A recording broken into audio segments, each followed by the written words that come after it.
Hello students, Hindi माध्यम से पढ़ाई करने वाले विद्यार्थियों के लिए मैं अभय कुमार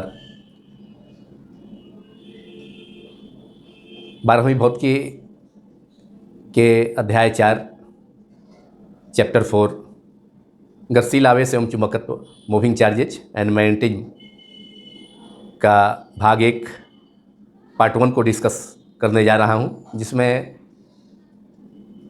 अति महत्वपूर्ण बहुविकल्पीय वस्तुनिष्ठ प्रश्नों को डिस्कस किया जाएगा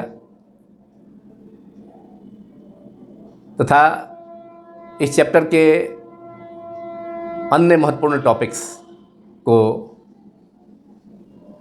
मैं इस पहले भाग के बाद डिस्कस करूंगा, जिसमें कि लघु उत्तरीय प्रश्न तथा दीर्घ उत्तरीय प्रश्न तथा फॉर्मूले की डेरिवेशंस, सूत्रों के निगमन शामिल होंगे। यह video examination point of view से काफ़ी महत्वपूर्ण है, क्योंकि इस वीडियो के प्रश्न 12वीं भौतिकी के राज्यों की बोर्ड परीक्षाओं तथा CBSE 12वीं बोर्ड परीक्षा में पूछे जा सकते हैं। अब इस वीडियो को शुरू किया जाए, आगे बढ़ाया जाए। निम्न प्रश्नों के सही उत्तर विकल्प का चयन करें। क्वेश्चन नंबर 1, गतिशील आवेश उत्पन्न करता है। विकल्प ए केवल विद्युत क्षेत्र, विकल्प बी केवल चुंबकीय क्षेत्र, ऑप्शन सी विकल्प सी विद्युत तथा चुंबकीय क्षेत्र दोनों, और विकल्प डी ऑप्शन डी दोनों में से कोई नहीं। हम जानते हैं कि स्थिर आवेश विद्युत क्षेत्र उत्पन्न करता है तथा समरूप वेग से गतिशील आवेश चुंबकीय क्षेत्र उत्पन्न करता है। लेकिन अगर आवेश त्वरित आवेश हो, जिसमें त्वरण हो, तो वह दोनों उत्पन्न करता है, विद्युत क्षेत्र तथा चुंबकीय क्षेत्र। तो इस प्रश्न में आवेश समरूप वेग से गतिशील है या त्वरित आवेश है, इसके बारे में कोई जानकारी नहीं है। अतः अगर यह प्रश्न होता कि समरूप वेग से गतिशील आवेश उत्पन्न करता है, तो उसका सही उत्तर होता है चुंबकीय क्षेत्र। लेकिन चूंकि यहाँ पर इसके बारे में कोई सूचना नहीं है कि आवेश समरूप वेग से गतिशील है या आवेश त्वरित है, इसलिए त्वरित आवेश भी होगा तो भी गतिशील होगा, समरूप वेग से समरूप वेग से आवेश अगर गतिशील होगा तो उसमें भी मोशन है, वह भी गति में है। तो इस प्रश्न का उत्तर होगा दोनों, मतलब विद्युत क्षेत्र तथा चुंबकीय क्षेत्र। गतिशील आवेश विद्युत क्षेत्र तथा चुंबकीय क्षेत्र दोनों उत्पन्न करता है, तो इसमें विकल्प सी सही है। यदि परीक्षा में OMR शीट प्रोवाइड हो, तो जो विकल्प सही होगा उसके सर्किल को पूर्णतः छायांकित करना होगा। तो सी को ब्लू पेन या ब्लैक पेन से छायांकित करना होगा। अधिकांश 12वीं बोर्ड की परीक्षाओं में, अधिकांश राज्यों की 12वीं बोर्ड की परीक्षाओं में OMR शीट प्रोवाइड किए जाते हैं। तो ऐसी स्थिति में OMR शीट के सर्किल को जो विकल्प सही है उसको पूरा रंग देना होगा। अब आगे बढ़ते हैं क्वेश्चन नंबर 2 पर। चुंबकीय क्षेत्र का एसआई मात्रक है। ऑप्शन है ए टेस्ला टी। टेस्ला को वेबर प्रति मीटर स्क्वायर भी कहा जा सकता है, weber per metre square, weber प्रति metre square. B gauss, C weber, D weber प्रति मीटर। वेबर प्रति मीटर, वेबर चुंबकीय फ्लक्स का एसआई मात्रक है, तो यह विकल्प होगा नहीं। वेबर प्रति मीटर भी नहीं होगा। गॉस चुंबकीय क्षेत्र का सीजीएस मात्रक है, सीजीएस प्रति सेंटीमीटर ग्राम सेकंड प्रति में मात्रक चुंबकीय क्षेत्र का गॉस है। तो अब विकल्प बचता है टेस्ला, या टेस्ला की जगह पर वेबर प्रति मीटर स्क्वायर हो तो वह भी विकल्प सही होगा। तो यहाँ पर ऑप्शन ए करेक्ट है, option A is correct. Option A को सर्किल कर देंगे अगर OMR शीट प्रोवाइड किया गया हो तो। अब क्वेश्चन नंबर 3, चुंबकीय क्षेत्र बी का बीमीय सूत्र है। Option A ML0T-2 I-1, B ML T-2 I0, C IM and D I M minus one L minus one T minus two. इसमें सही विकल्प चूज करना है। तो चुंबकीय क्षेत्र का बीमा हम मालूम कर सकते हैं फार्मूला चुंबकीय लॉरेंज बल का। अगर कोई आवेश Q चुंबकीय क्षेत्र B में V वेग से गतिशील हो तो उस पर महत्तम चुंबकीय बल क्रियाशील होता है Fm equal to Q V B sine 91। तो F equal to F max equal to Q V B, therefore B equal to Q by F equal to F max equal to Q V B sine 91 हो गया। Therefore B equal to F upon F max that is force ही है upon Q भी। अब force का हम जानते हैं कि डायमेंशन फार्मूला होता है ML T minus to under bracket, और चार्ज का होता है, चार्ज का डायमेंशन फार्मूला होता है AT या IT। यहाँ आई के टर्म में दिया हुआ है तो हम आई के टर्म में लिखेंगे। यहाँ IT, यहाँ Q के जगह IT या AT भी लिखा जा सकता है अंडर ब्रैकेट, और वेलोसिटी का LT माइनस वन। अब T माइनस वन है नीचे में, न्यूमरेटर में LT माइनस टू है, तो एक पावर कैंसिल हो गया माइनस टू का, तो एक पावर माइनस वन बचा ऊपर में, L से L कैंसिल हो गया, तो यहाँ L वाला टर्म समाप्त हो गया, L वाला टर्म कैंसिल हो गया, तो बच गया ऊपर में न्यूमरेटर में M है, नीचे में T माइनस वन। यहाँ पर फिर IT में भी एक पावर T का है, प्लस वन है, ऊपर जाके माइनस वन हो जाएगा, तो power T minus one T minus to MT minus two, और I का पावर वन है, ऊपर जाकर के I का पावर प्लस वन है हर में, डिनोमिनेटर में, ऊपर जाके माइनस वन हो जाएगा। तो हमारा विकल्प आ गया क्या, M T minus two I minus one. चूँकि L प्रेजेंट नहीं है तो L यहाँ पर जीरो भी लिख सकते हैं, इसे ऐसे भी लिखा जा सकता है M L zero equal to M L zero T minus two I minus one. तो अब यहाँ पर आगे का विकल्प देखने की जरूरत नहीं है, क्योंकि डायमेंशन फार्मूला से हमने फार्मूला माने चुंबकीय क्षेत्र B का फार्मूला F अपॉन क्यू भी का यूज करके ML zero T minus two I minus one, तो फर्स्ट विकल्प ही सही है। अब आगे देखने की जरूरत ही नहीं, इसे याद भी आप रख सकते हैं। क्वेश्चन नंबर 4, विद्युत क्षेत्र E एवं चुंबकीय क्षेत्र B के संयुक्त प्रभाव में गतिशील आवेश Q पर क्रियाशील लॉरेंज बल है। जब एक साथ विद्युत क्षेत्र तथा चुंबकीय क्षेत्र दोनों उपस्थित हों और उसमें कोई आवेश Q गतिशील हो, तो उस पर विद्युत क्षेत्र के कारण भी वैद्युत बल क्रियाशील होता है F equal to Q E vector, तथा चुंबकीय बल भी उस पर क्रियाशील होता है जो क्यू भी क्रॉस बी होता है। लॉरेंज चुंबकीय बल, चुंबकीय क्षेत्र में गतिशील आवेश पर क्रियाशील बल क्यू भी क्रॉस बी।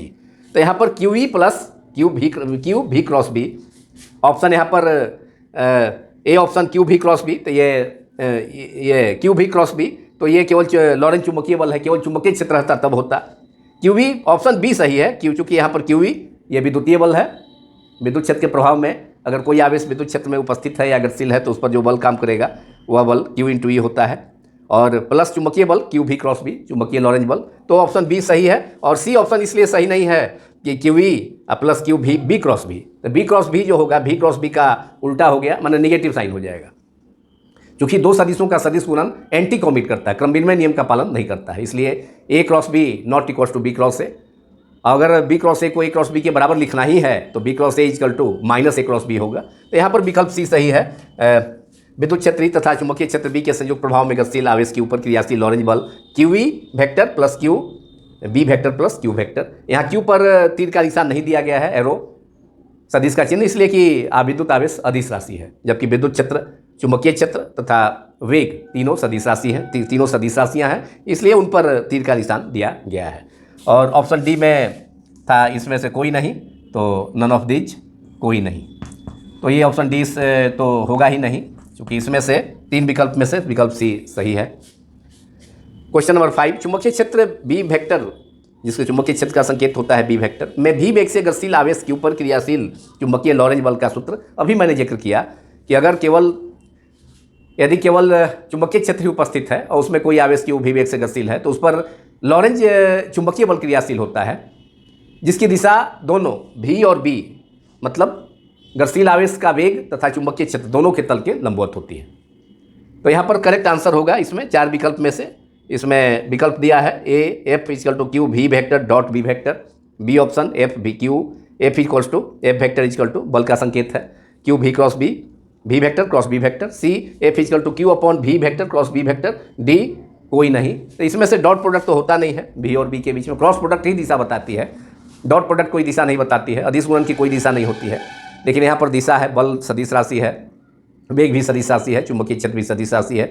तो दोनों बल की जो दिशा चुंबकीय लॉरेंज बल की दिशा होगी और भी वेग, आवेश का वेग भी तथा चुंबकीय क्षेत्र बी के तल के लंबवत होगी। तो इसमें विकल्प बी बिल्कुल सही है, इसमें कोई संदेह नहीं। तो चुंबकीय लॉरेंज बल चुंबकीय क्षेत्र बी में भी वेग से गतिशील आवेश के ऊपर क्रियाशील चुंबकीय लॉरेंज बल का सूत्र होगा F vector equal to Q V vector cross B vector. और दिशा जैसा कि मैंने बतलाया वह दोनों माने आवेश का वेग तथा भी दोनों सदिश राशियां हैं, दोनों के तल के लंबवत दिशा में होती है। क्वेश्चन नंबर 6, एक Tesla equal to dot dot Gauss. एक टेस्ला का वैल्यू कितना होता है, डॉट डॉट गॉस दिया हुआ है। यहाँ फिल अप द ब्लैंक है, तो इसमें सही ऑप्शन चूज करके इसमें देना है। वहाँ पर जो ब्लैंक जो पोजीशन है तो उसमें सही ऑप्शन क्या होगा ये बतलाना है। ऑप्शन ए है 10⁻⁴ गॉस, बी 10⁻4 गॉस तो लिखा हुआ भी है, खाली न्यूमेरिकल वैल्यू भी लिखा जा सकता है। 10⁻4 10⁻⁵ इनमें से कोई नहीं। तो एक टेस्ला इक्वल टू 10⁻4 गॉस होता है। गॉस जैसा कि मैंने पहले ही बतलाया चुंबकीय क्षेत्र का सीजीएस मात्रक है तथा टेस्ला चुंबकीय क्षेत्र का एसआई मात्रक है, जो कि क्वेश्चन नंबर 2 में हम लोगों ने डिस्कस किया है। तो इसलिए एक टेस्ला इक्वल टू 10⁻4 गॉस और एक गॉस जो होगा एक गॉस जो होगा उसका उल्टा हो जाएगा, मतलब 1/10⁻4 गॉस दैट इज 10⁻⁻4 गॉस। तो एक टेस्ला इक्वल टू 10⁻+4 गॉस और एक गॉस इक्वल टू 10⁻⁻4 टेस्ला। तो सही विकल्प यहाँ एक टेस्ला इक्वल टू 10⁻4 गॉस।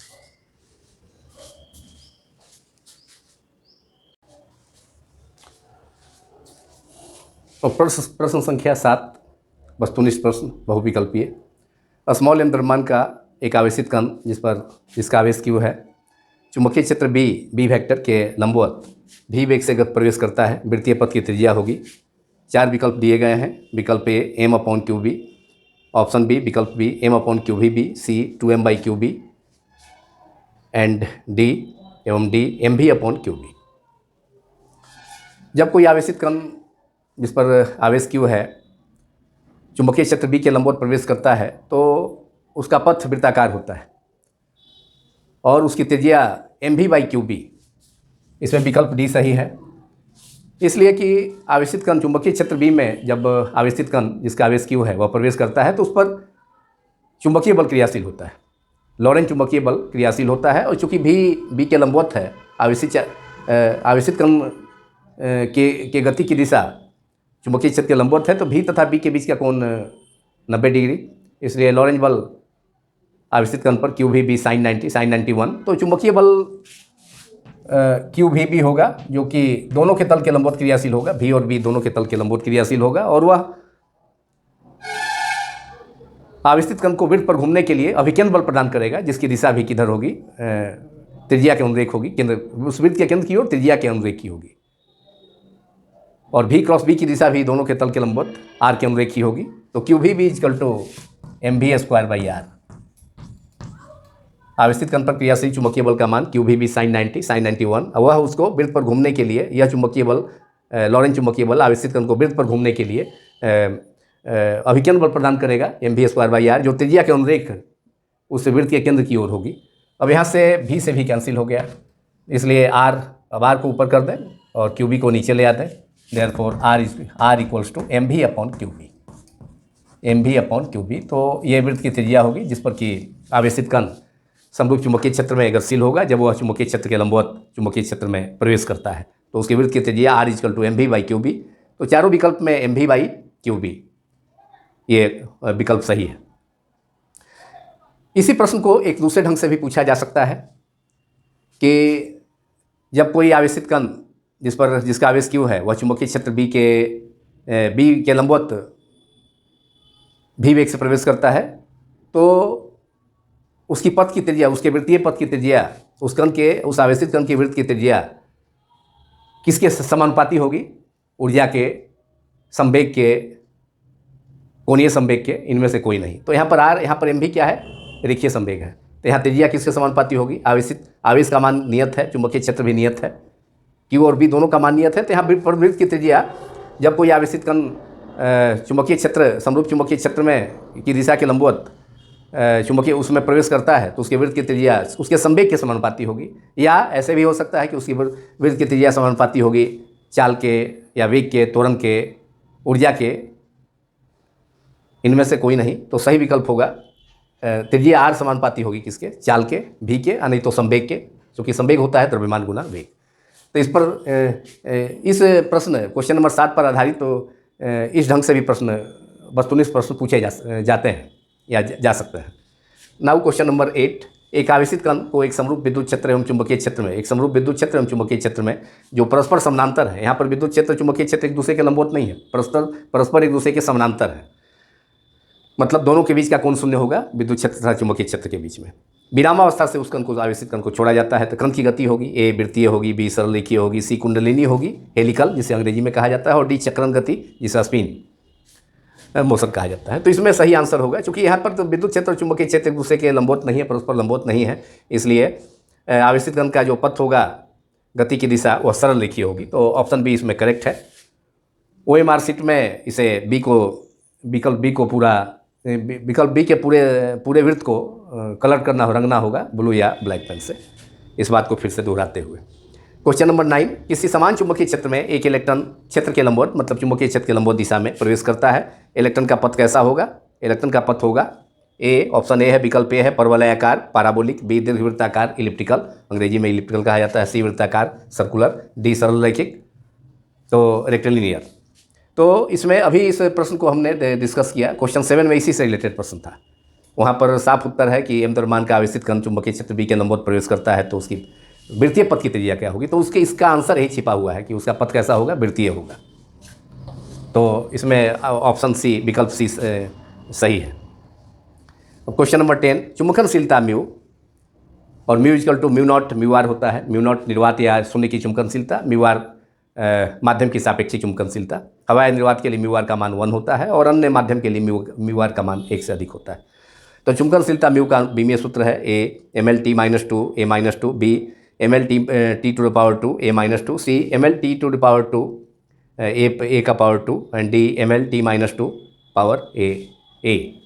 इसमें सही विकल्प है ए mlt-2 a-2। चुंबकनशीलता का बीमीय सूत्र मालूम किया जा सकता है और इसके लिए बीमीय सूत्र प्राप्त करने का formula B equal to mu naught I upon 2 pi R, एक अनंत सरल रेखीय धारावाही चालक से के निकट स्थित आर से आर दूरी पर स्थित बिंदु पर चुंबकीय क्षेत्र का मान होता है, व्यंजक होता है B equal to mu naught I upon 2 pi R. तो यहाँ से म्यू का मान, म्यू जीरो का मान मालूम हो सकता है, या mu equal to B/H formula चुंबकनशीलता चुंबकीय क्षेत्र तथा चुंबकीय क्षेत्र की तीव्रता दोनों के अनुपात के बराबर होती है। तो ये डिराइविंग इक्वेशन है जिससे कि बीमीय सूत्र प्राप्त हो सकता है। तो सही सूत्र होगा mlt-2 a-2, option A is correct. और ये एक इम्पॉर्टेंट ऑब्जेक्टिव क्वेश्चन है, इससे अक्सर पूछा जाता है। अब question number 11, mu zero epsilon zero, जहाँ म्यू जीरो निर्वात या शून्य की चुंबकनशीलता है, इप्सिलम जीरो माध्यम की निर्वात या शून्य की विद्युतशीलता या परावैद्युतता है, परमिटिविटी ऑफ फ्री स्पेस और मीडियम, और म्यू जीरो निर्वात या शून्य की चुंबकनशीलता, परमिएबिलिटी ऑफ फ्री स्पेस और वैक्यूम। और इसका पावर -2 है, तो इसको लिखा जा सकता है 1 upon mu not epsilon not का पावर माइनस आप नीचे जाके प्लस आप हो जाएगा, और प्लस आप का मतलब स्क्वायर रूट। तो इसको लिखा जा सकता है mu zero epsilon zero minus आपको 1 upon root under mu zero epsilon zero का मान है।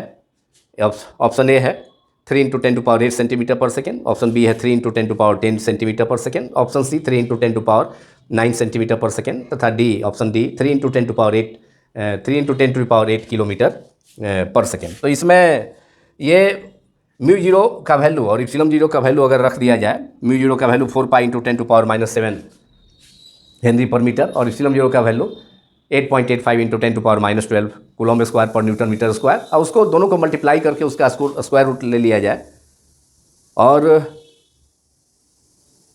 उस वैल्यू को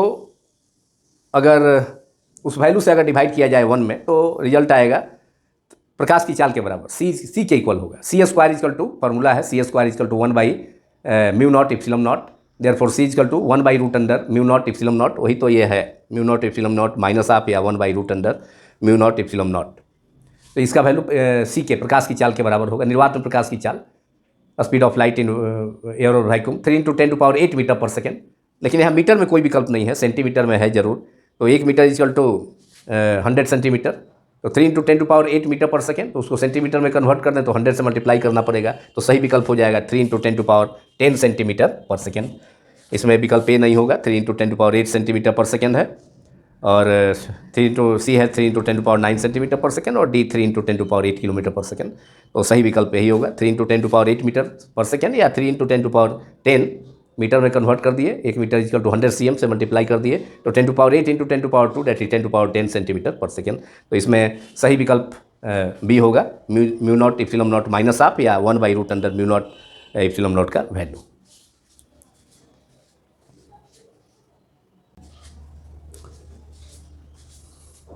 और क्वेश्चन नंबर 12, बायोट-सावर्ट नियम का सदिश रूप है। ऑप्शन ए विकल्प ए है DV vector.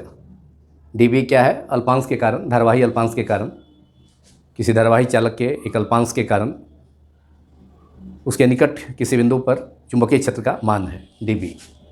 DV vector equal to μ0/4π dl I vector cross R vector upon R cube. Option B विकल्प बी है DV vector equal to μ0/4π I dl vector cross, यहाँ क्रॉस प्रोडक्ट है, यह सिंपल मल्टीप्लिकेशन नहीं है, साधारण गुना नहीं है, यह क्रॉस गुणन है, सदिश गुणन, वेक्टर प्रोडक्ट और क्रॉस प्रोडक्ट। तो D option B DV vector equal to μ0/4π I dl vector cross R vector by R cube. C DV vector equal to μ0/4π I R vector cross dl vector upon R cube, and D कोई नहीं। इसमें से सही विकल्प B है, क्योंकि विकल्प ए सही हो नहीं सकता, इसलिए कि μ0/4π dl और I vector cross I R vector, यहाँ पर ब्रैकेट के अंदर I vector cross R vector, तो विद्युत धारा कोई सदिश राशि है नहीं, तो उस पर वेक्टर का चिन्ह होना ही होगा ही नहीं, तो यह तो विकल्प ऐसे ही नहीं होगा। और अब रह गया बी और सी, और डी कोई नहीं है, तो ये इस पर अभी विचार ही नहीं करेंगे, अभी इन दोनों को देखना होगा। तो D V vector equal to μ0/4π I dl vector cross R vector upon R cube, और dl vector cross R vector के बीच का अगर एंगल थीटा हो, अल्पांश लंबाई तथा जो स्थिति सदिश है आर वेक्टर, तो उसके बीच का अगर कोण थीटा हो तो इसे लिखा जा सकता है, इस dl vector cross R vector को dl का mod of dl mod of r into sine theta, तो dl r साइन थीटा हो जाएगा अपॉन आर क्यू। तो dl r into sine theta, R से आर स्क्वायर नीचे का पावर कैंसिल हो जाएगा। तो उस स्थिति में यह जो सदिश रूप में व्यक्त किया गया है बायोट-सावर्ट लॉ को, तो उसका अदिश रूप आ जाएगा μ0, जो कि होता है db mod of db equal to μ0/4π I dl sine theta upon R square. तो और सी विकल्प पर भी DV vector equal to μ0/4π I R cross dl upon R Q, तो यहाँ पर माइनस आ जाएगा, R vector cross dl vector equal to minus dl vector cross R vector, जो कि सदिश गुणन क्रम विनिमय नियम का पालन नहीं करता है। तो सी भी ऑप्शन अगर होगा तो उसमें निगेटिव आ जाएगा, तो इसलिए यह ऑप्शन हो नहीं सकता है सी, और डी कोई इनमें से कोई नहीं, तो उसका प्रश्न ही नहीं है, क्योंकि ऑप्शन बी करेक्ट है इसमें। तो ऑप्शन बी इज करेक्ट, सदिश बायोट-सावर्ट नियम का सदिश रूप है DV vector equal to μ0/4π I dl vector cross R vector upon R cube. और ये भी एक महत्वपूर्ण बहुविकल्पीय वस्तुनिष्ठ प्रश्न है, इसे भी प्रायः 12वीं बोर्ड की परीक्षाओं में पूछा जाता है, और इसे बायोट-सावर्ट नियम के सदिश रूप को लिखें, इसे शॉर्ट क्वेश्चन के रूप में भी, लघु उत्तरीय प्रश्न के रूप में भी पूछा जा सकता है। नाउ क्वेश्चन नंबर 13, यदि आवेशित कण का वेग v को दोगुना कर दिया जाए एवं चुंबकीय क्षेत्र v का मान आधा कर दिया जाए, तो आवेशित कण के पथ की त्रिज्या होगी। ऑप्शन ए विकल्प ए 8 गुनी, बी 2 गुनी, सी 4 गुनी, और डी एवं डी 3 गुनी। इस पर आधारित जब कोई आवेशित कण चुंबकीय क्षेत्र में प्रवेश करता है, उसके लंबवत, चुंबकीय क्षेत्र की दिशा के लंबवत, तो उस कण के, उस आवेशित कण के पथ की त्रिज्या, उस कण आवेशित कण का पथ वृत्तीय होता है, ये तो हम पढ़ चुके हैं। और यह भी था कि वृत्त की त्रिज्या का मान कितना होगा, तो M V equal to Q B, M V upon R equal to M V upon Q B. त्रिज्या, वृत्त की त्रिज्या समरूप चुंबकीय क्षेत्र में, चुंबकीय क्षेत्र की दिशा के लंबवत प्रवेश करने वाले आवेशित कण के पथ की त्रिज्या वृत्तीय होगी, और वह त्रिज्या का मान कितना, आर इक्वल टू एम भी बाई क्यू बी। तो वह त्रिज्या या तो आवेशित कण के संवेग के समानुपाती होगी, या नहीं तो चाल के समानुपाती होगी, लेकिन चुंबकीय क्षेत्र भी के व्युत्क्रमानुपाती होगी, और आवेश क्यू के भी व्युत्क्रमानुपाती होगी। तो ये चीज़ हम जानते हैं। तो आर इक्वल टू, फार्मूला हम जानते हैं, are equal to M V upon Q B.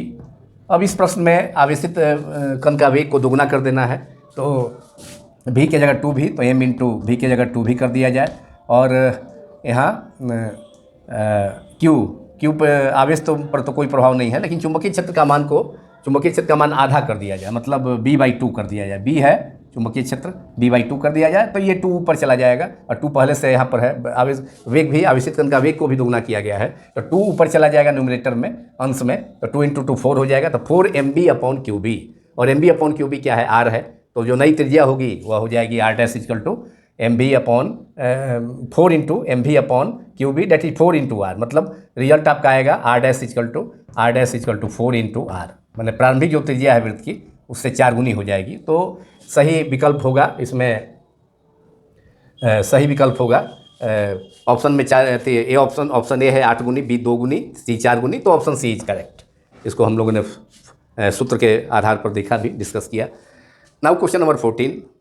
एक आवेशित कण चुंबकीय क्षेत्र में क्षेत्र की दिशा से 30 डिग्री कोण पर प्रवेश करता है। कण का पथ होगा ए वृत्ताकार होगा, बी कुंडलिनी होगी, सी दीर्घवृत्तीय होगी, डी सरल रेखीय होगी।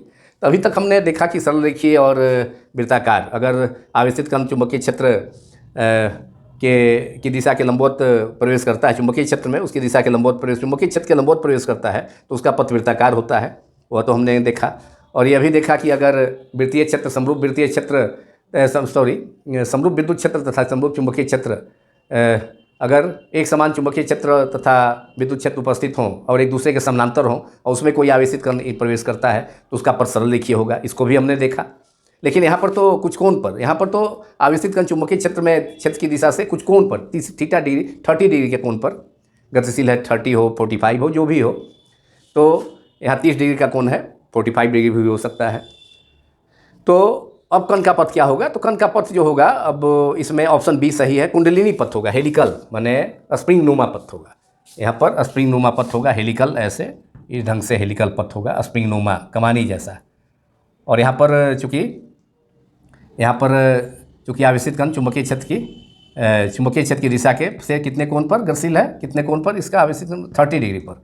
यहाँ पर चुंबकीय क्षेत्र की दिशा से, अगर चुंबकीय क्षेत्र की दिशा इधर मान लिया जाए, लेफ्ट टू राइट, अगर तो इसकी दिशा से कितने कोण पर, भी जो है वेग, कितने वेग पर गतिशील किया गया, कितने वेग पर छोड़ा गया, उसे प्रोजेक्ट किया गया, आवेशित कण को छोड़ा गया 30 डिग्री पर, तो उसका पथ कैसा होगा? ऐसा होगा, हेलिकल होगा, स्प्रिंग नुमा होगा। अब क्वेश्चन नंबर 15। आर त्रिज्या के घन धारावाही वृत्तीय लूप कुंडली के केंद्र पर, उस कुंडली से आई धारा प्रवाहित होने के कारण चुंबकीय क्षेत्र का मान होगा है B equal to, option A B equal to mu naught N I, B equal to mu naught N I. देखते ही यह ध्यान में आ गया कि यह एक धारावाही परिनालिका के अंदर किसी बिंदु पर, उसके माने अक्ष पर स्थित किसी बिंदु पर चुंबकीय क्षेत्र का मान है B equal to mu naught N I. तो यह ऑप्शन तो हो ही नहीं सकता। B equal to mu naught I by 2r, विकल्प बी दिया है, सी दिया है mu naught I upon 2πr, और डी है कि इनमें से कोई नहीं। तो इनमें से कोई नहीं पर तो अभी विचार नहीं करेंगे, क्योंकि अभी तक तो हमने ए को देखा और देखते ही यह क्लियर हो गया कि यह B equal to mu naught N I. तो यह एक धारावाही परिनालिका के अंदर उसके अक्ष के किसी बिंदु पर चुंबकीय क्षेत्र का व्यंजक है B equal to mu naught N I, जिसका और चुंबकीय क्षेत्र की दिशा परिनालिका के अक्ष के अनुरेख होती है, अक्ष की दिशा में होती है, ये तो हम जानते हैं। तो ये तो होगा नहीं, ये तो परिनालिका के अंदर का है। अब रह गया बी और सी, इसमें से कोई एक है कि नहीं है, और तब लास्ट ऑप्शन कोई नहीं पर विचार करेंगे। अब पहले सी को देखा जाए, बी बराबर म्यू नॉट अपॉन 2πr। यह भी जहाँ तक, यह भी इस फार्मूला को देखने पर भी यह ध्यान में आता है कि इस फार्मूला को भी हम लोग जानते हैं कि अनंत रेखीय आवेश के कारण, अनंत लंबे धारावाही चालक के कारण, अनंत लंबाई के अनंत लंबे धारावाही चालक के कारण उसके निकट, मतलब उस चालक तार से r दूरी पर स्थित बिंदु पर चुंबकीय क्षेत्र का व्यंजक mu naught I upon 2πr, जिसे हम बायोट-सावर्ट नियम का अनुप्रयोग से या एम्पियर का परिपथीय नियम की सहायता से, दोनों से प्राप्त किया जा सकता है इसे। तो यह भी नहीं होगा, यह अनंत लंबे धारावाही चालक तार के निकट उससे r दूरी पर स्थित बिंदु पर चुंबकीय क्षेत्र का व्यंजक है, तो mu naught I upon 2πr भी नहीं होगा। तो अब बी पर देखा जाए तो B equal to mu naught I upon 2πr, और बायोट-सावर्ट लॉ का, बायोट-सावर्ट नियम का अनुप्रयोग में हमने देखा था, डिस्कस किया था अंग्रेजी माध्यम में। मैं इस चैप्टर को कर चुका हूँ हिंदी माध्यम में, आज से मतलब ये फर्स्ट वीडियो है, इसके बाद से आगे उसका भी फार्मूला का, इसका सूत्र भी डिराइव करूँगा, उसका निगमन करूँगा। तो B equal to Biot Savart नियम का उपयोग कर एक धारावाही वृत्तीय कुंडली के केंद्र पर, जिसकी त्रिज्या अगर आर है और धारावाही लूप से या धारावाही लूप कहा जाए, वृत्तीय लूप कहा जाए, या कुंडली कहा जाए, वृत्तीय कुंडली, जिसमें अनेक फेरे भी हो सकते हैं, नंबर ऑफ टर्न्स n भी हो सकते हैं, तो n से मल्टीप्लाई करना होगा। तो बायोट सावर्ट नियम की सहायता से किसी धारावाही वृत्तीय लूप या वृत्तीय कुंडली के केंद्र पर चुंबकीय क्षेत्र का व्यंजक होता है अगर उस वृत्त की त्रिज्या r हो तथा उसमें I धारा प्रवाहित होती हो, तो B equal to mu naught I upon 2R, ठीक वही रिजल्ट है, B equal to mu naught I upon 2R। तो ऑप्शन बी इज करेक्ट। तो अब डी पर विचार करने की जरूरत ही नहीं है। क्वेश्चन नंबर 16, अब आर त्रिज्या के वृत्त पर समरूप चाल भी से घूमते हुए इलेक्ट्रॉन का चुंबकीय आघूर्ण है is option A E V R by two, B E V R C E R by two भी, डी इक्वल टू कोई नहीं। यह उस टॉपिक से रिलेटेड है जिसमें कि चैप्टर 4 में ही, क्लास 12 के चैप्टर 4 गतिशील आवेश से चुंबकत्व में एक टॉपिक है कि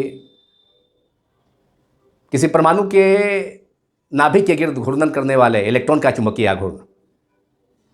तो उसी से संबंधित यह फार्मूला है कि आर त्रिज्या के वृत्त पर समरूप चाल भी से घूमते हुए वहाँ भी नाभिक के धनावेशित नाभिक के चारों तरफ, परमाणु के धनावेशित नाभिक के चारों ओर इलेक्ट्रॉन आर त्रिज्या के वृत्त पर अगर भी चाल से चक्कर लगाए तो उसका चुंबकीय आघूर्ण का सूत्र होता है। इनमें से सूत्र तो इसके अलावा भी होते हैं, लेकिन इस यहाँ जो विकल्प दिया है उसमें से हमको उस विकल्प में से किसी एक विकल्प का चुनाव करना है। तो ए इक्वल टू है चुंबकीय आघूर्ण जिसका संकेत म्यू होता है या एम होता है, म्यू वेक्टर या एम वेक्टर। तो E V R by two, B विकल्प है ई वी आर, सी है ई आर बाई टू भी, और डी कोई नहीं। इसमें से E V R by two विकल्प सही है। यह किसी परमाणु के धनावेशित नाभिक के गिर्द घूमने वाले इलेक्ट्रॉन का, वृत्तीय पथ पर घूमने वाले इलेक्ट्रॉन, भी चाल से घूमने वाले इलेक्ट्रॉन का चुंबकीय आघूर्ण का सूत्र है अगर उस वृत्त की त्रिज्या कैपिटल आर है, इलेक्ट्रॉन का आवेश स्मॉल ई है, तो E V R upon two. इसके अलावा भी सूत्र प्राप्त होते हैं उसमें, उस टॉपिक में, लेकिन ये पहला सूत्र चुंबकीय आघूर्ण का E V R upon two, तो ये सही है। नाउ क्वेश्चन नंबर 17, एक पतले तार की लंबाई एल है, कैपिटल एल है, और जिससे आई एम्पियर की धारा, आई एम्पियर का संकेत ए है, आई ए मतलब आई एम्पियर की धारा प्रवाहित होती है। इसके चुंबकीय आघूर्ण, यह भी चुंबकीय आघूर्ण का सूत्र से संबंधित है। तो म्यू का मान होगा A I L square by 4 pi, B I L by 4 pi, C विकल्प C I L square by 2 pi, एवं D I pi by pi L square. अब चुंबकीय आघूर्ण का सूत्र आप जानते हैं, म्यू इक्वल टू होता है आई, धारा लूप के, किसी धारा लूप के चुंबकीय आघूर्ण का सूत्र होता है mu equal to I into A. यहाँ पर तार की लंबाई एल है, अब उसको वृत्त के रूप में मोड़ दिया गया तो वृत्त का क्षेत्रफल हो जाएगा पाई आर स्क्वायर, लेकिन यहाँ लंबाई दिया हुआ है तो त्रिज्या कितनी हो गई। वृत्त की परिधि होती है कुल लंबाई L equal to 2 pi R, तो R equal to L by 2 pi, R equal to L by 2 pi, और वृत्त के रूप में मोड़ दिया गया तार को, तो वृत्त का क्षेत्रफल पाई आर स्क्वायर, तो यहाँ पर I into pi into R square. अब आर को यहाँ पर एल के रूप में व्यक्त करना है तो हम कर सकते हैं आई मल्टीप्लाइड बाई। अब इसके लिए ऊपर वाले प्रश्न को, बायोट सावर्ट नियम के सदिश रूप को यहाँ पर मिटाना होगा, नहीं तो नीचे दिखलाई नहीं देगा। क्लियर। तो अंतिम प्रश्न है इसका अभी क्वेश्चन नंबर 17, इसके बाद भी प्रश्न लिए जाएंगे, लेकिन अभी जो सबसे नीचे बोर्ड पर प्रश्न दिया गया है, तो इसका चुंबकीय आघूर्ण म्यू इक्वल टू होगा, धारा लूप का चुंबकीय आघूर्ण होता है mu equal to I multiplied by A, I गुना ए, आई धारा है, धारा लूप से बहने वाली धारा है, और ए क्या है, क्षेत्रफल है। अब यहाँ पर क्षेत्रफल होता है, वृत्त है, तार की लंबाई एल है, उसको वृत्त के रूप में मोड़ दिया गया, तो वृत्त का क्षेत्रफल अब चाहिए होगा A equal to pi R square.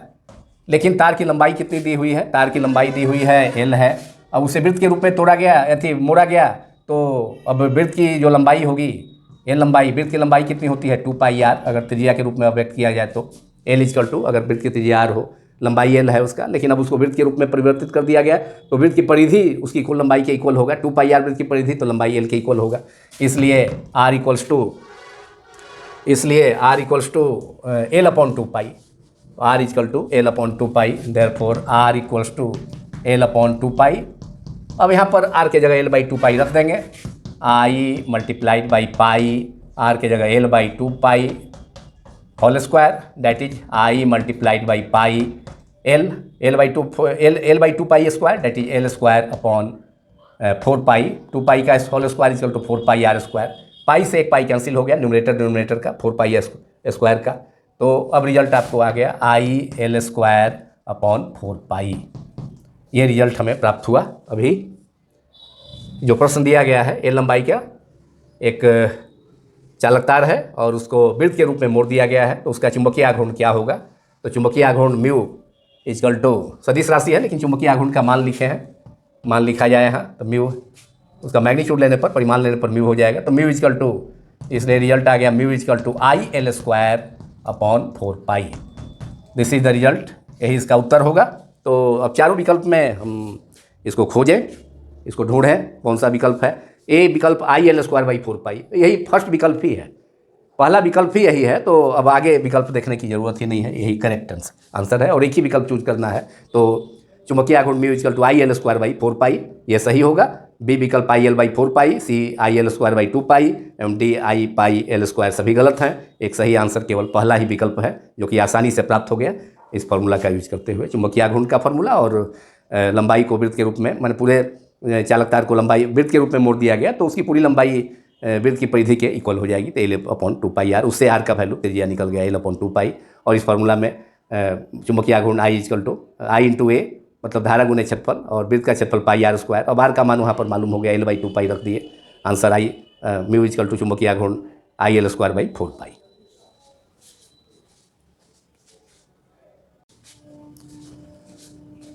अब वस्तुनिष्ठ प्रश्न संख्या 18 को डिस्कस किया जाए।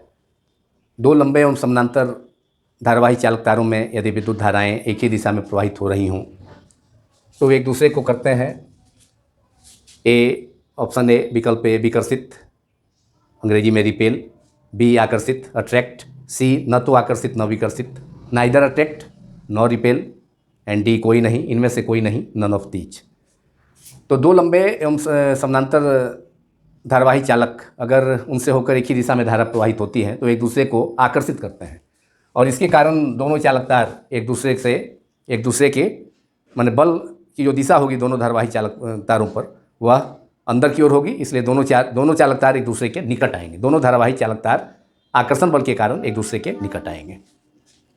इस पर लॉन्ग क्वेश्चन भी पूछा जाता है, लॉन्ग क्वेश्चन का भी, दीर्घ उत्तरीय प्रश्न का भी। यह दीर्घ उत्तरीय प्रश्न इस पर भी आधारित है जो कि अक्सर बोर्ड सभी जितने भी बोर्ड्स हैं, 12th बोर्ड 12वीं के बोर्ड, उसमें प्रायः पूछे जाते हैं उस पर आधारित। और यहाँ तक कि CBSE बोर्ड में भी उस पर आधारित 3 मार्क्स का डेरिवेशन या 5 मार्क्स का प्रॉब्लम के साथ डेरिवेशन पूछा जाता है। अब क्वेश्चन नंबर 19 जो कि इसी से रिलेटेड है, लेकिन अब यहाँ धारा की जो धाराएँ हैं धारावाही चालकों से होकर वह या धारावाही चालक तारों से होकर विपरीत दिशा में है। तो दो लंबे समानांतर धारावाही चालक तारों में विपरीत दिशाओं में धाराएं प्रवाहित होती हैं या हो रही हों तो एक दूसरे को कोई बल एक दूसरे पर आरोपित नहीं करते, ऑप्शन ए विकल्प ए में है, बी आकर्षित करते हैं, सी विकर्षित करते हैं, डी इनमें से कोई नहीं, न तो आकर्षित, या इसका विकल्प यह भी हो सकता है न तो आकर्षित न ही विकर्षित। तो जब दो लंबे धारावाही समानांतर चालक तार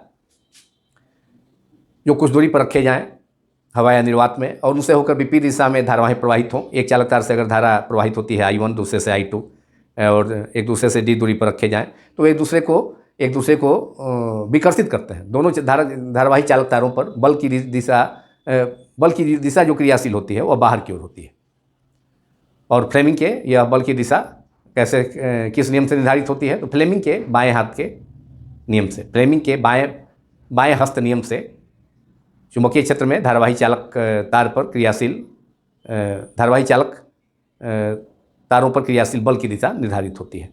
तो वैसी स्थिति में जब दो लंबे समानांतर धारावाही चालक तारों से होकर विपरीत दिशाओं में धाराएं अगर I1 एक चालक तार में I1 दूसरे में I2 प्रवाहित हो और दोनों D दूरी पर रखा जाए तो उनके प्रत्येक चालक तार दूसरे चालक पर बल आरोपित करेगा जिसका मान इसके प्रति इकाई लंबाई पर के बल का मान F by delta L equals to mu nought by 2 pi I1 into I2 by D. तो बल का मान से संबंधित भी वस्तुनिष्ठ प्रश्न हो सकता है कि कितना बल आरोपित करेंगे, दो लंबे धारावाही समानांतर चालक एक दूसरे पर कितना बल आरोपित करेंगे, तो इस ढंग का भी ऑब्जेक्टिव हो सकता है।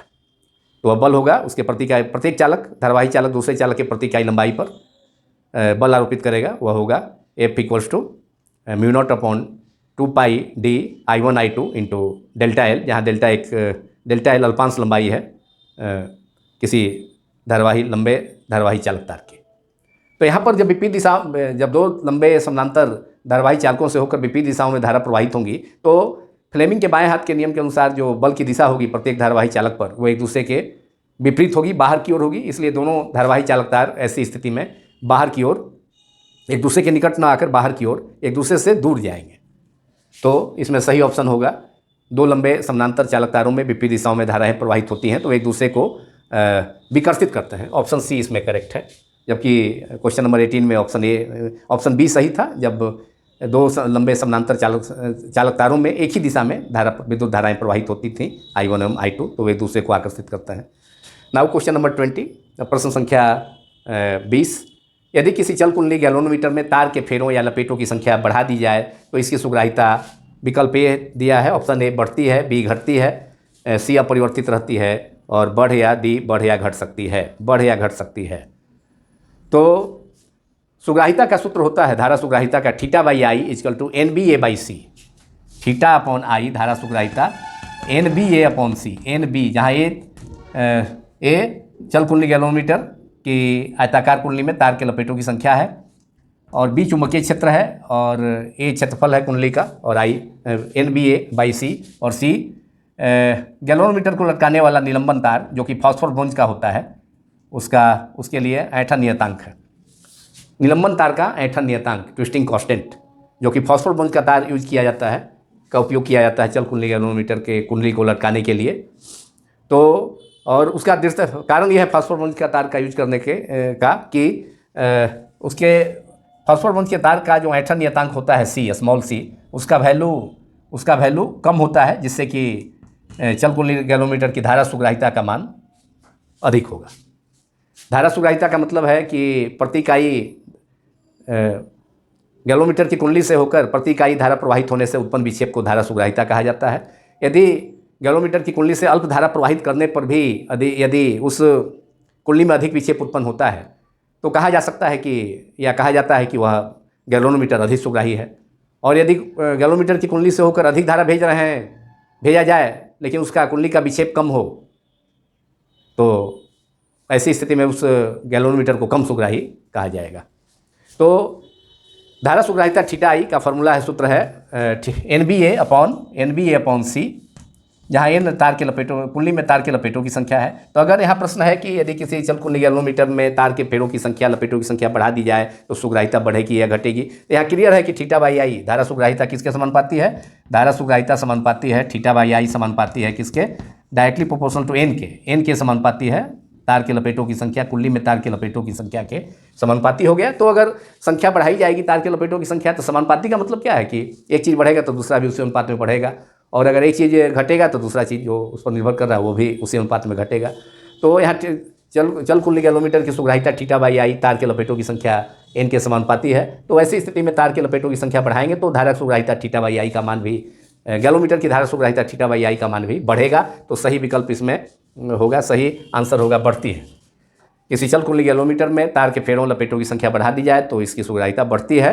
तो पहला ही विकल्प सही है, तो अब आगे देखने की ज़रूरत नहीं है तो अन्य विकल्प को। नाउ क्वेश्चन नंबर 21, एक गैल्वेनोमीटर को अमीटर में परिवर्तित करने के लिए जोड़ा जाता है, मतलब गैल्वेनोमीटर में जोड़ा जाता है उसके श्रेणी क्रम में या समानांतर क्रम में। तो पहला भी ऑप्शन है, विकल्प है, श्रेणी क्रम में निम्न प्रतिरोध जोड़ा जाता है, बी समानांतर क्रम में निम्न प्रतिरोध जोड़ा जाता है, सी श्रेणी क्रम में निम्न प्रतिरोध जोड़ा जाता है, एवं डी समानांतर क्रम में उच्च प्रतिरोध जोड़ा जाता है। तो गैल्वेनोमीटर से परिपथ में किसी विद्युत परिपथ में बहने वाली, प्रवाहित होने वाली अल्प धारा का मापन किया जाता है। तो यह अल्प धारा ही माप सकता है। तो और अमीटर का काम है कि अधिक धारा मापना। तो एक गैल्वेनोमीटर को जो कि कम धारा माप सकता है, बहुत कम अल्प धारा माप सकता है, और उसे बहुत अधिक धारा मापने वाले अमीटर में परिवर्तित करना है एमीटर में। तो ऐसी स्थिति में गैल्वेनोमीटर के समानांतर क्रम में एक अल्प प्रतिरोध को जोड़ना होगा, जिसे शंट कहा जाता है। अगर श्रेणी क्रम में हम प्रतिरोध जोड़ देंगे तो फिर प्रतिरोध का मान बढ़ जाएगा, तो और गैल्वेनोमीटर से जितनी धारा प्रवाहित होती है, बहती है, वह भी धारा और भी कम हो जाएगी। तो तो लेकिन यहाँ पर आमीटर में बदलना है, जो कि अधिक धारा मापता है आमीटर। तो उसके लिए गैलोमीटर के समानांतर क्रम में निम्न प्रतिरोध को जोड़ा जाना चाहिए। तो ऑप्शन बी इसमें सही है, समानांतर क्रम में निम्न प्रतिरोध जोड़ा जाएगा। और इससे क्या होगा कि अधिकांश धारा उस निम्न प्रतिरोध, जिसे शंट कहा जाता है, जो गैलोमीटर के समानांतर क्रम में लगाया जाता है, उससे प्रवाहित हो जाएगी। और बहुत कम धारा, जितना कि धारा गैलोमीटर जितनी धारा से पूर्ण विक्षेप दे सकता है, तो उतनी ही धारा, बहुत अल्प धारा उस गैलोमीटर से प्रवाहित होगी। तो समानांतर क्रम में निम्न प्रतिरोध जोड़ना होगा एक गैलोमीटर को आमीटर में परिवर्तित करने के लिए।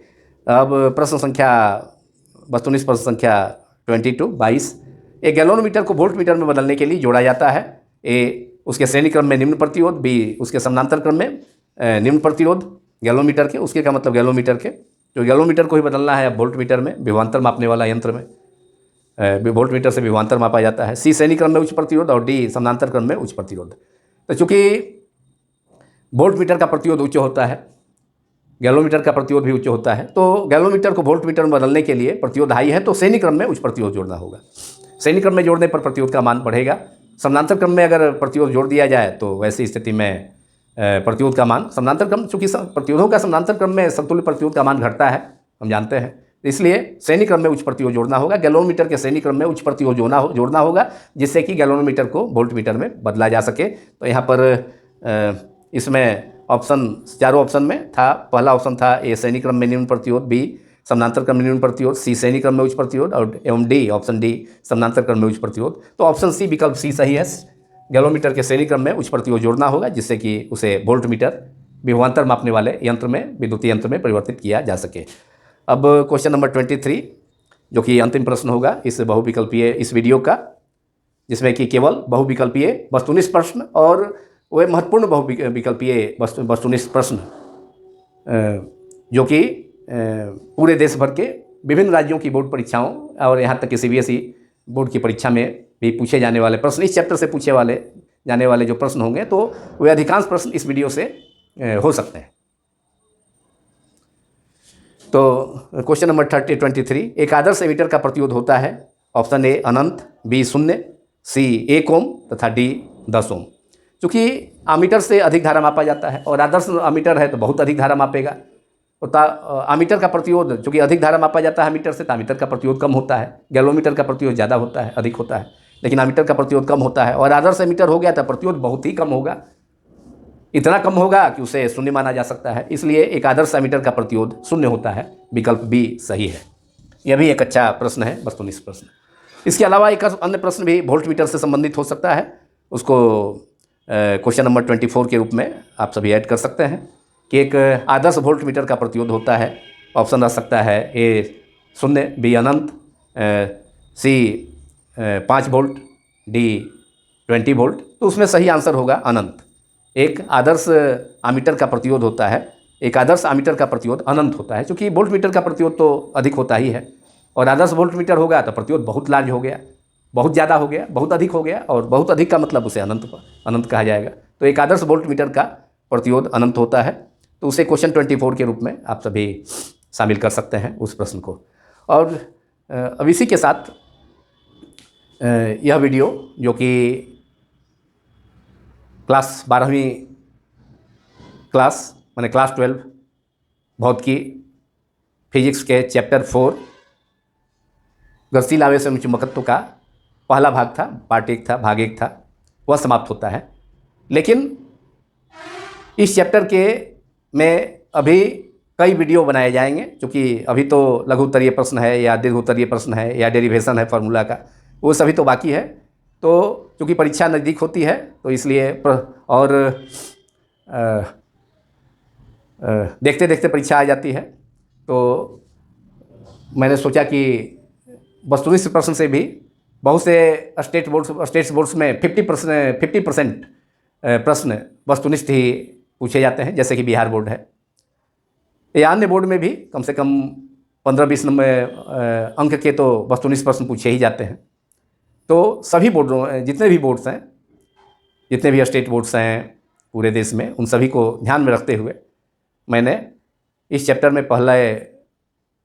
सबसे पहले मैंने पहला भाग बहुविकल्पीय वस्तुनिष्ठ प्रश्न, या कहें इम्पॉर्टेंट मल्टीपल चॉइस क्वेश्चन, महत्वपूर्ण बहुविकल्पीय प्रश्न का ही वीडियो पहले बनाने का निर्णय लिया। लेकिन इस चैप्टर में अन्य महत्वपूर्ण टॉपिक्स के भी वीडियो बनाए जाएंगे। Thank you very much.